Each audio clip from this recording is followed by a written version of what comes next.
Hello friends, কেমন আছো তোমরা সবাই? আশা করি ভীষণ ভালো আছো। আমিও ভীষণ ভালো আছি। তো আমি দুটো নাইট শ্যুট অর্ডার করেছিলাম কিছুদিন আগে, তো আজকে সেটা ডেলিভারি হলো। তো ফার্স্ট নাইট শ্যুটটা ছিল মেরুন কালারের ওপর লাভ প্রিন্টের। দেখো ওপেন করছি। তো নাইট শ্যুটটা ছিল এইরকম।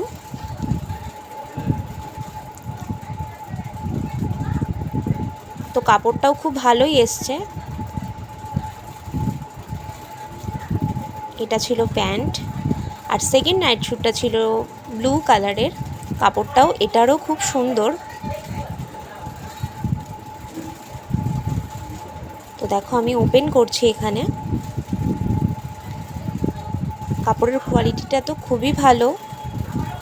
এটা দেখে আমি এক্সাইটেড হয়ে নিজে থাকতে পারলাম না। তো দেখো ট্রাইও করে নিলাম এরপর।